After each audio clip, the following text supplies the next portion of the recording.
Halo, selamat malam bersama kita menjauh sejenak dari hiruk pikuk politik, menjauh dari bermacam polemik dengan Pancasila dan konstitusi sebagai referensi kita berdiskusi untuk perbaikan negeri. Membahas beragam isu kebangsaan, bukan kepentingan pribadi, kelompok ataupun golongan. Visi Negarawan, program talk show yang mewadahi gagasan luar biasa, duduk bersama untuk memecahkan berbagai persoalan bangsa. Jalan pemimpin bukan jalan yang mudah, memimpin itu menderita. Hidup di pengasingan adalah risiko yang dihadapi perintis kemerdekaan. Begitu pula teladan kepemimpinan Panglima Besar Jenderal Sudirman yang tetap memimpin perang gerilya walau tengah sakit parah. Namun kepemimpinan bukan wilayah eksklusif pejabat pemerintahan. Islam mengajarkan setiap insan manusia adalah pemimpin dan setiap pemimpin akan dimintai pertanggungjawaban kelak di akhirat. Karena itu jiwa dan semangat kepemimpinan harus hidup dalam sanubari setiap anak bangsa. Indonesia sulit menjadi bangsa yang hebat jika hanya memiliki satu atau dua pemimpin besar. Yang kita butuhkan adalah masyarakat dengan jiwa kepemimpinan. Kita memiliki Pancasila sebagai filosofi dan pandangan hidup bangsa. Seperti apa model kepemimpinan Pancasila dan mampukah nilai-nilai Pancasila menuntun setiap anak bangsa memiliki jiwa dan semangat kepemimpinan. Kesatria Pancasila adalah tema diskusi kita pada pekan ini. Kemudian mantan Panglima TNI Jenderal Purnawirawan Gatot Nurmantio. Selamat malam Pak Gatot. Assalamualaikum warahmatullahi wabarakatuh. Waalaikumsalam warahmatullahi wabarakatuh. Terima kasih sudah hadir. Pemirsa, Gus Dur pernah menulis kepemimpinan yang berlandaskan Pancasila adalah kunci mencapai kesejahteraan bersama.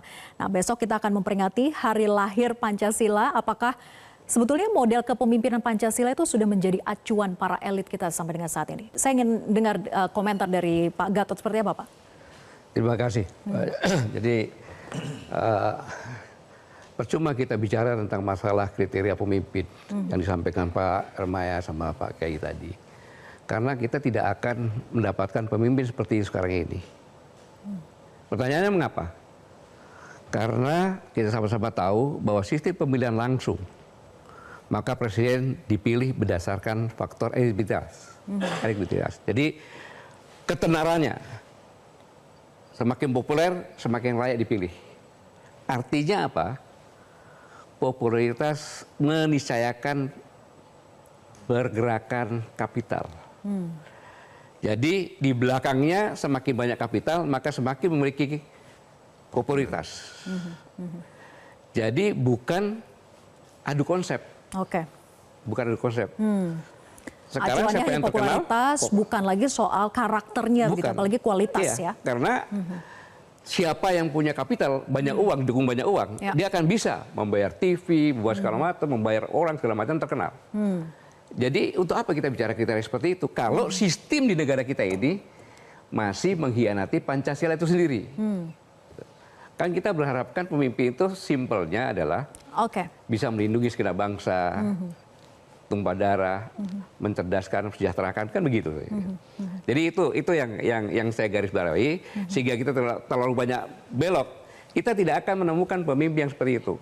Tetapi kalau toh dengan popularitas tersebut memang sudah punya jati diri sebagai Pancasilais, itu bisa jadi. Oke, Pak Gatot, strategi pertahanan kita tidak hanya menyandarkan pada kekuatan militer semata, namun juga sistem pertahanan semesta. Nah, bagaimana sebetulnya kondisi real pertahanan kita di tengah melemahnya gotong royong, kemudian juga toleransi dan keteladanan kepemimpinan itu?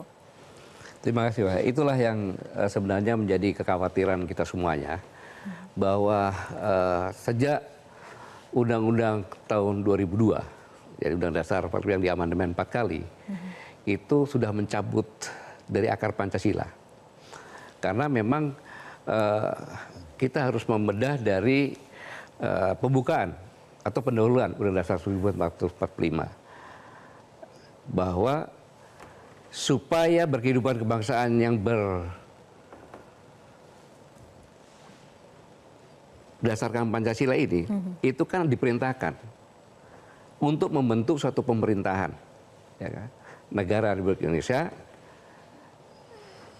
dengan melindungi segenap bangsa dan tumpah darah Indonesia untuk memajukan kesejahteraan umum dan mencerdaskan kehidupan bangsa.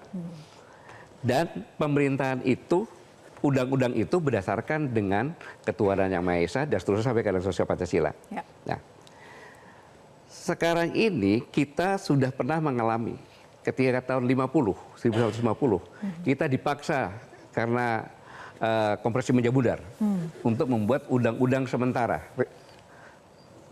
Republik Indonesia Serikat. Itu kan liberal. Sehingga 9 tahun itu jatuh bangun pemerintahnya itu. Dan para pemangku, elit politik, mahasiswa semuanya sadar. Sebelum terjerumus, maka dekret presiden dikeluarkan tahun 59. Reformasi sama. Kalau saya boleh menyangka, ya, bahwa gua kasih gelontoran uang untuk mengatasi krisis moneter, tetapi undang-undangmu liberal. Jadi tidak sinkron ya? Iya. Dan sekarang benar-benar sudah liberal. Yang mendukung liberal, Mahkamah Konstitusi itu adalah alat liberal. Mengapa? Dilahirkan tahun 2003 kan itu. Dan isinya mengacu kepada undang-undang dasar.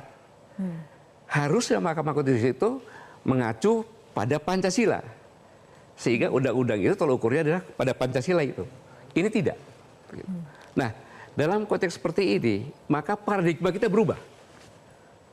Paradigma persatuan sudah, kita lihat sendiri ya, terpecah-pecah gitu kan. Padahal pertahanan yang paling hakiki, yang sudah terbukti, bahkan Vietnam bisa menampung karena belajar detail taktik dari Indonesia.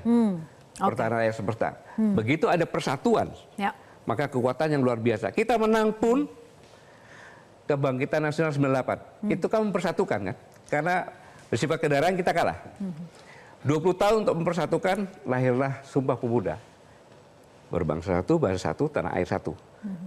Disitulah muncul energi sosial, merdeka atau mati. Hanya perlu 17 tahun kalau ada persatuan. Nah, kita harus mengembalikan persatuan seperti Sumpah Pemuda itu untuk supaya negara ini kuat, karena pertahanan paling hakiki yang tadi, pertahanan semangat persatuannya harus kembali ke sana begitu ya. Nah, ujian ideologi bangsa makin berat seiring perkembangan zaman. Infiltrasi ideologi asing adalah keniscayaan di era globalisasi dan teknologi informasi, ditambah strategi perang proksi serta berbagai persoalan kebangsaan seperti intoleransi, individualisme, kemudian pragmatisme dan sebagainya. Bagaimana sebetulnya membangun generasi muda agar memiliki jiwa dan semangat kepemimpinan sekaliber para pendiri bangsa kita? Pak Vera, bahwa kita harus waspada soal kehilangan mental dan kedaulatan ini, sebab kinerja penjajah itu tak pernah berhenti. Karena kita adalah suatu negara yang sangat seksi. Apapun ada di Indonesia. Bentuknya macam-macam sekarang ya? Macam-macam, yang tidak terlihat, tapi bisa dirasakan. Nah, saya hanya mengingatkan bahwa kita ini bangsa yang punya mental petarung, mental pantang menyerah, mental pemenang, yaitu mental Pancasila. Karena kita bangsa patriot dengan perjuangan sendiri bisa memerdekakan ini. Yang harus diamalkan adalah praktek kehidupan dan negara yang berdasarkan sesuai dengan alinea keempat pembukaan dasar Undang-Undang 45. Jadi seperti Pak Armando bilang, pendidikan. Kuncinya di situ. Pendidikan. Tapi pendidikan harus kembali lagi ke pendidikan yang tidak melupakan akar budaya. Karena Pancasila itu kalau boleh dipelajari, itu bisa ratusan tahun, ribuan tahun. Intisarinya itu. Etika tidak ada, kewarganegaraan nggak ada, bahasa nggak ada. Padahal bahasa dikatakan tadi Pak Yai tadi, itu dari ribuan bahasa bisa disatukan dengan bahasa Indonesia. Dan kemudian ada yang mengatakan, sekarang yang sedih, masa universitas itu tertier. Itu kan kepentingan untuk mencerdaskan kehidupan bangsa. Kalau namanya pakai study loan, ya, meminjam uang ke bank, bukan solusi. Ya, tapi kita punya harapan. Ketika Pak Prabowo promosi, berkampanye, sekolah gratis, saya mahasiswa gratis, itu yang harus kita tuntut. Tuntut itu janjinya ya? Iya, karena itu adalah sesuai dengan perintah yang tercantum dalam pembukaan Undang-Undang Dasar 1945. Mencerdaskan kehidupan bangsa. Harusnya ke depan tidak ada lagi kekhawatiran UKT-nya akan naik berkali-kali lipat, kalau begitu. Nah sebenarnya kan kemanusiaan yang adil dan beradab itu adalah bahwa negara ini tidak pandang bulu siapapun juga mempunyai hak dan kewajiban yang sama. Hak untuk bisa pendidikan, hak untuk kesehatan, dan lain sebagainya. Jadi kita tidak bisa menyulap, membuat karakter berubah tanpa lewat pendidikan. Dan pendidikan itu yang harus dimasukkan kurikulum leluhur ini. Baik, akan minta masing-masing narasumber untuk memberikan closing statement-nya terkait dengan topik kita malam hari ini, itu Kesatria Pancasila. Pak Gatot, silakan. Baik, Pak Farah. Jadi konstitusi itu adalah pedoman yang dilakukan oleh para pemimpin, penyelenggara negara, dan rakyatnya yang harus dipatuhi. Itu dulu yang pertama kali. Sedangkan sejak amandemen Undang-Undang yang keempat tahun 2002, itu undang-undang sudah neoliberal dan tidak berdasarkan Pancasila.